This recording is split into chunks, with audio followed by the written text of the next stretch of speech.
जब भी हम ऐसे जानवरों के बारे में सोचते हैं जो कि विलुप्त हो चुके हैं, तब हमारे दिमाग में सबसे पहला नाम डायनासोर्स का आता है। पर डायनासोर्स के अलावा भी कई सारे ऐसे प्रीहिस्टोरिक एनिमल्स थे जो कि बहुत ही खौफनाक थे। इनमें से कुछ बहुत ही खूंखार थे, तो वहीं कुछ बहुत ही शांत थे। कुछ पानी के दिग्गज थे, तो कुछ डायनासोर्स को भी मारने की ताकत रखते थे। इस वीडियो में मैं आपको ऐसे 5 प्रीहिस्टोरिक एनिमल्स के बारे में बताऊंगा जो कि विलुप्त हो चुके हैं। Number 5, sabre tooth tiger. आज से करीब 11,000 साल पहले ये टाइगर्स धरती पर राज किया करते थे। ये टाइगर्स ऊंचाई में 3 फीट, लंबाई में 5.5 फीट और इनका वजन 340 किलो तक होता था। सेबर टूथ का मतलब होता है लंबे दांत, और इस टाइगर की सबसे बड़ी खासियत इसके लंबे कैनाइज दांत ही थे, जिनकी लंबाई 8 इंच तक होती थी। वहीं आज के टाइगर्स के कैनाइज की लंबाई सिर्फ 3.5 इंच तक होती है। सेबर टूथ टाइगर की 3 स्पीसीज थी, जिनमें से स्माइलोडॉन पॉपुलेटर सबसे बड़े टाइगर्स थे।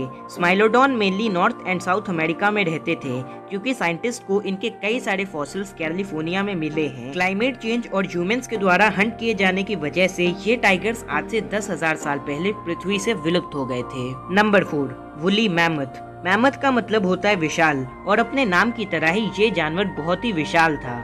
वुली मैमथ की ऊंचाई 14 फीट तक होती थी। इनके बाल 20 इंच जितने लंबे होते थे, जो कि इन्हें ठंड से बचाते थे। मैमथ्स के स्पेशल फीचर्स में से एक थे इनके दांत, जिनकी लंबाई 15 सेंटीमीटर तक होती थी। अभी कुछ ही दिनों पहले एक बेबी वुली मैमथ का फॉसिल मिला है, जिसकी फोटो आप अपने स्क्रीन पर देख सकते हैं। बताया जा रहा है कि ये फॉसिल आज से 30,000 साल पुराना है।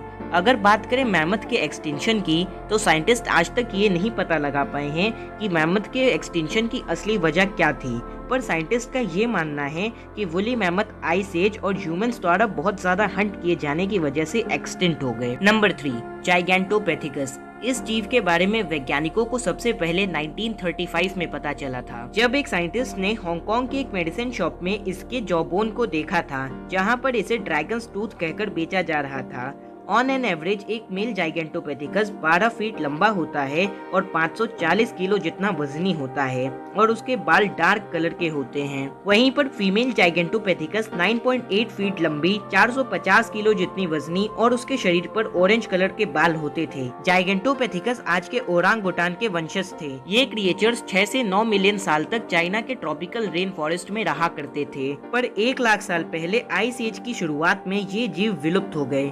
नंबर 2, मेगालेडॉन। आज तक की सबसे बड़ी मछली, जो कि 23 मिलियन साल पहले से समुद्र की गहराइयों में रहती थी। मेगालेडॉन 41.5 फीट जितनी लंबी होती थी और इसका वजन 50 टन तक होता था। आज तक की सबसे बड़ी मेगालेडॉन 58.7 फीट की थी, जो कि आज के सबसे बड़े शार्क से भी 3 गुना ज्यादा है। मेगालेडॉन एक ग्रीक वर्ड है जिसका मतलब होता है जाइंट टूथ, और इसका एक दांत 7 इंच जितना लंबा था।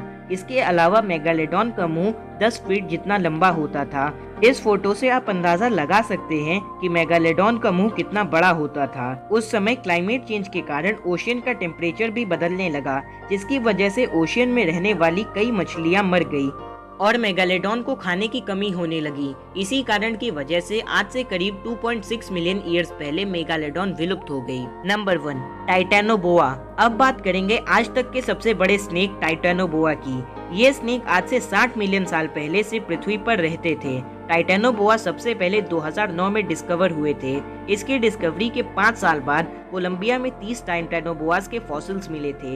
इसे साइंटिस्ट को रिसर्च में काफी मदद मिली थी।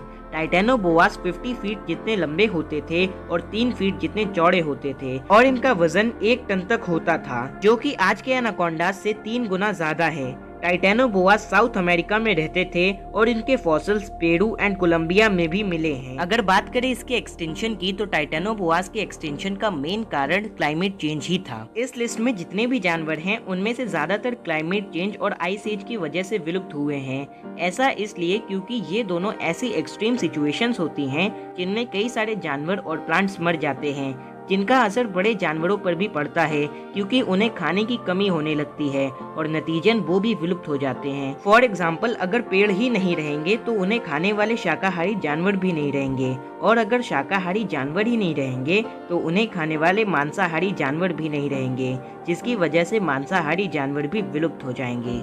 वीडियो पसंद आई हो तो वीडियो को लाइक कर दीजिएगा, और चैनल पे नए हैं तो चैनल को सब्सक्राइब कर दीजिएगा।